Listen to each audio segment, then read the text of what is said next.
Dans cette vidéo, nous allons voir ensemble l'effet des plantes sur le foie et le système digestif. Donc comment utiliser la naturopathie pour justement avoir des effets et sur le côté hépatique et également donc sur le système digestif. Alors, commençons par le foie. Il faut savoir que les plantes médicinales peuvent être d'une aide précieuse pour soulager ou renforcer le pouvoir de régénération du foie. Donc, on le sait que le foie, c'est l'un des seuls organes qui a la possibilité de se régénérer. Et donc, c'est totalement intéressant d'utiliser des plantes médicinales pour justement accentuer ce pouvoir-là.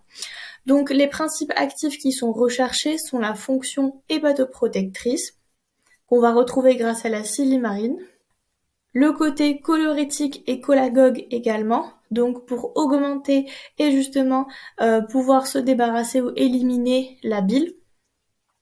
Le côté détoxifiant et régénérant, et enfin donc les alcaloïdes, les anthocyanes qui sont des antioxydants, des saponines et des flavonoïdes. Donc les plantes médicinales qu'on va utiliser pour justement avoir ces principes actifs-là, ça va être l'artichaut, le chardon-marie, le pissenlit, le bol d'eau, la menthe poivrée, l'immortelle commune, l'hibiscus, le sureau, le polypode vulgaire et le radis noir.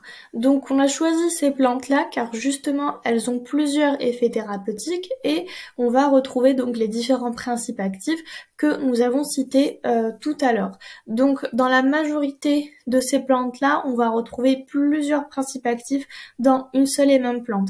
Par exemple, que ça soit pour la menthe poivrée, le bol d'eau, l'artichaut ou encore pour le sureau. Donc on va retrouver l'effet cholérétique cholagogue, on aura l'effet détoxifiant et également donc l'hépatoprotection, donc qui va servir pour aider justement ou encore pour faciliter le travail du foie. Le plus intéressant, ça va être de les consommer de manière régulière, donc notamment sous forme de tisane ou d'infusion, pour justement aider la régénération hépatique.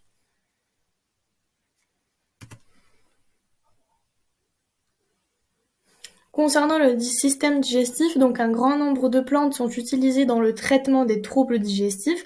On peut les trouver sous forme de médicaments ou d'extraits. Pour le système digestif, les principes actifs que l'on recherche sont l'effet antispasmodique et anti-inflammatoire, les substances amères pour stimuler le péristaltisme, donc ça va être la contraction de l'estomac. Également, donc on va rechercher des principes actifs digestifs et carminatifs. Donc carminatif, ça va être pour aider donc l'excrétion salivaire et gastrique. Alors pour les plantes qui contiennent des amers, on va retrouver l'absinthe, l'arpagophyton, la gentiane jaune et la petite centaurée. Pour les plantes digestives ou carminatives, nous allons retrouver le thym, la sauge officinale, le fenouil grec, l'aniver, le romarin ou la sarriette. Donc il est totalement possible d'associer plusieurs plantes pour justement avoir plusieurs effets thérapeutiques. Et pour les plantes antispasmodiques et anti-inflammatoires, donc nous avons cité l'aubépine, le coquelicot, le houblon, la passiflore, la valériane, la menthe poivrée et la racine de guimauve. Bien évidemment, il en existe plein d'autres, mais donc c'est celle-là que nous avons choisi pour leur richesse en plusieurs principes actifs, donc à chaque fois que ce soit des amers, des plantes digestives ou pour l'effet antispasmodique ou anti-inflammatoire.